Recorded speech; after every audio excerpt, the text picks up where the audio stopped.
One of the biggest challenges we humans face is finding methods for dealing with uncertainty. Sometimes we believe that these times are more uncertain than ever before. Imagine if you could share that thinking with the people of any European country during the Second World War. The communities of London being bombed day in and day out. The masses of starving people in Poland, also in the fear of their life. Have a conversation with those who had a mortgage on a new house in the late 1980s when the interest rates were increasing on a daily basis. Uncertainty and change have been part of our fabric since we were on this planet.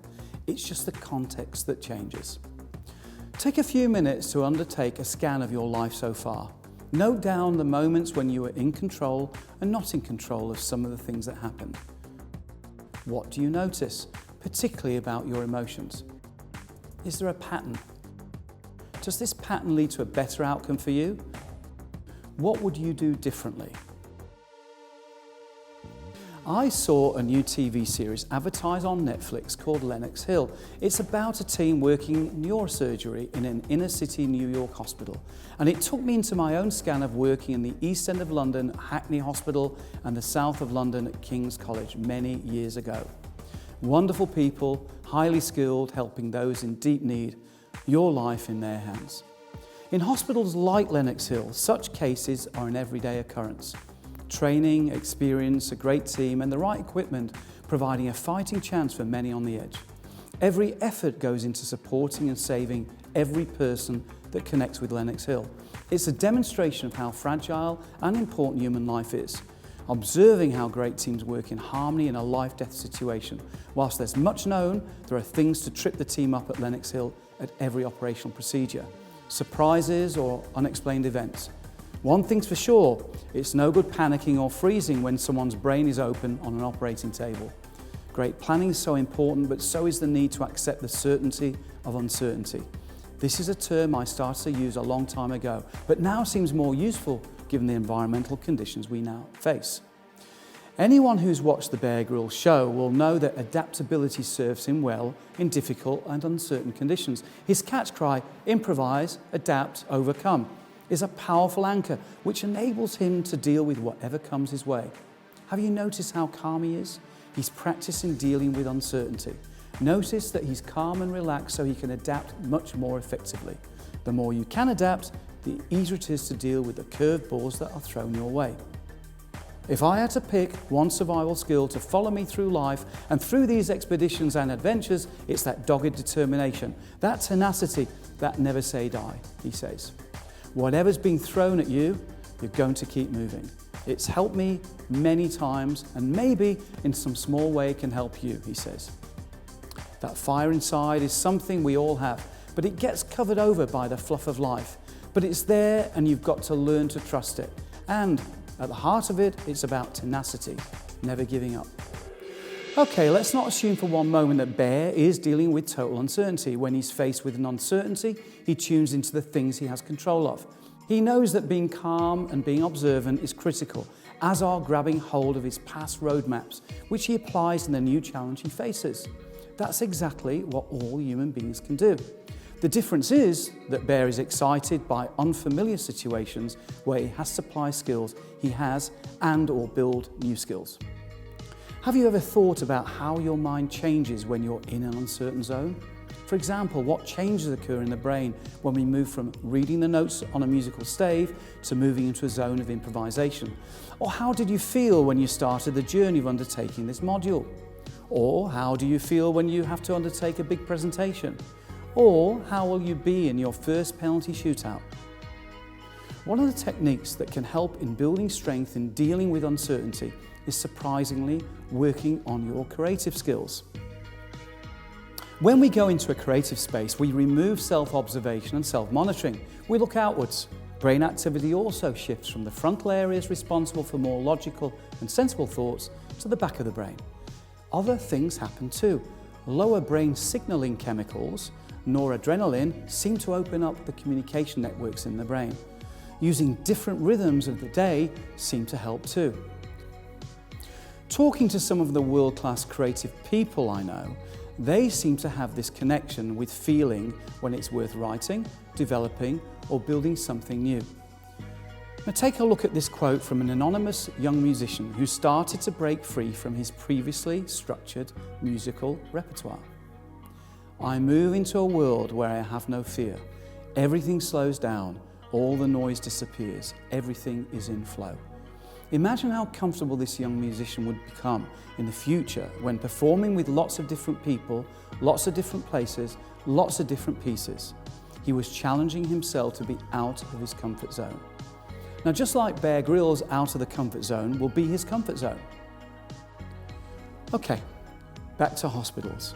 In 1985, Hackney in the East End of London was then the poorest and most deprived place in Europe. Hackney Hospital was an old Victorian hospital with buildings originally constructed for the old workhouse days. Outdated and outmoded, it was still the home to many inpatients with mental health issues.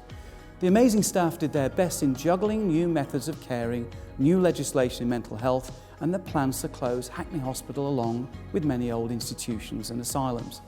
On the face of it, seemed like a great idea. Give all the people the freedom to live in the community.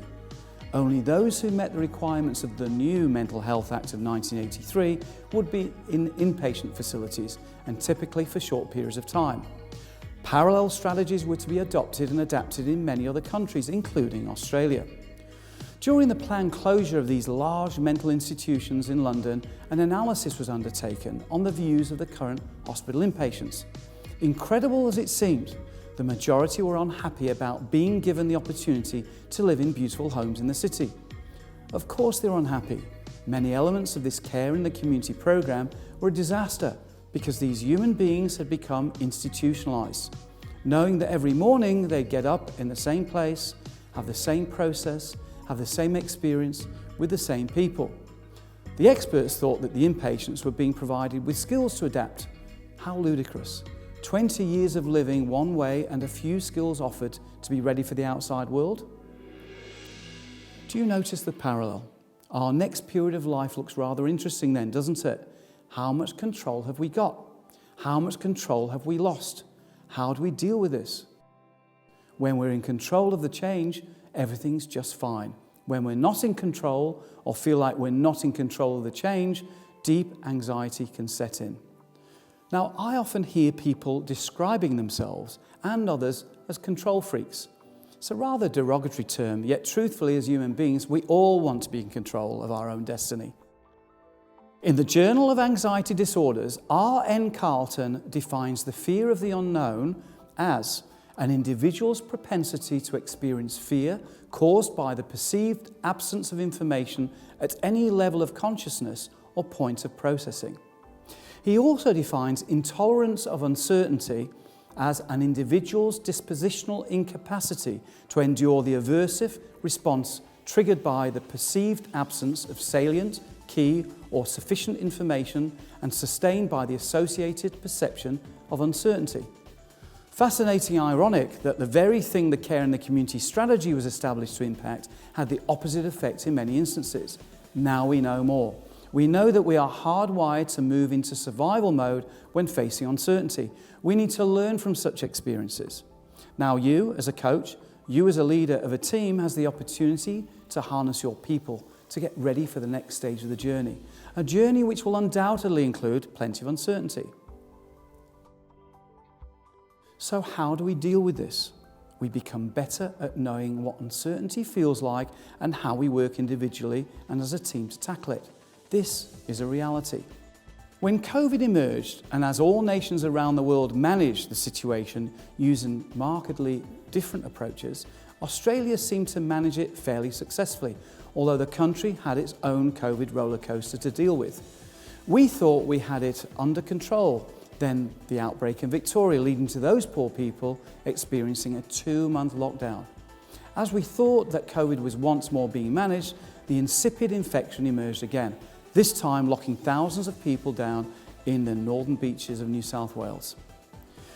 We've witnessed similar cases like this all around the world. On each occasion, they throw us more uncertainty, more fear and more confusion. That's in addition to the myriad of changing restrictions communities are having to understand and to deal with. More anxiety for those who struggle with uncertainty and struggle to adapt. It's back to creativity, back to innovation. We need this for our own survival. As an expert on financial markets said recently, we probably won't have clarity in the markets until we have a vaccine. Maybe he's right, but even then, there's no guarantee of success. We have to accept this. It's the same for you and your team at every stage of the football season. But what are you and your team doing to build skills to deal with uncertainty? What are you accepting as events beyond your control and those aspects you can control and your responses to them? Avoid dealing with such matters and don't be surprised by the results. Your anxiety levels will continue to increase. Deal with it and our greater flexibility will help us achieve more. Since the beginning of 2020, the Australian national team environment has been a place of deep uncertainty. No World Cup qualifying games for the whole year and constant difficulties of figuring out how to bring together players, staff and fans safely in a location which enables easy access given the quarantine programs of various jurisdictions. So far, there's been no solution. The same is true for the Olympic environment. I provide a case study on some of our Olympians in the next activity 5.22. Now, David Ulrich is a professor at the Ross School of Business, and he reminds us that in uncertain times, learning comes from listening and also from a constant search to discover opportunity in the threats we face. Any crisis is a terrible thing to waste and provides us all with the need and opportunity for change. Old world solutions aren't necessarily going to work. We have all been affected by the pandemic. All staff and customers of every organisation has a story to tell, often around coping and dealing with uncertainty. Coach, you've the opportunity to be the calm face, the eyes and ears during uncertainty. Whatever the problem, human beings have had an incredible capability to find a solution. I was watching the USA TV channel ABC in the aftermath of the Capitol Hill siege. So much uncertainty existed on what would be the short-term and long-term implications of what happened. The TV show had a segment on it with Dr. Janet Taylor, a psychiatrist who offered what I thought was a great piece of wisdom in helping people deal with the stress which occurs in times of deep uncertainty. Remember, our brains don't like uncertainty and we can get overwhelmed easily. The key is to try and make things more certain. Here are the screenshots.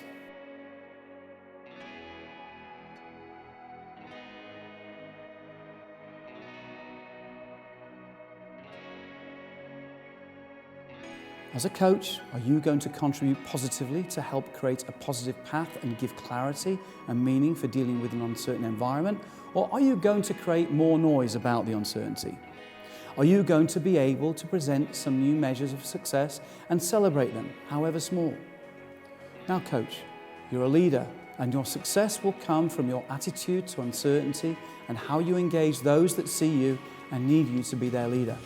Listen, learn, collaborate, and have the courage to make those changes that become so obvious. I remember a few years ago walking through an office and saw something written on a whiteboard. I really liked it as it reminded me that we have so much resource within us which we can tap into and impacts the outcome of most things in life. Here's what was written. Be on time, attitude, passion, work ethic, effort, energy, body language, be coachable, do the extras, be prepared. Final point, I've mentioned this before. If you or someone you know is really struggling with uncertainty and the anxiety and fear around it, or appears to be overwhelmed, encourage or get professional help as soon as possible. I reference some of the places you can get this help from in 5.19, as well as the professional support through your club, the FCA and the PFA.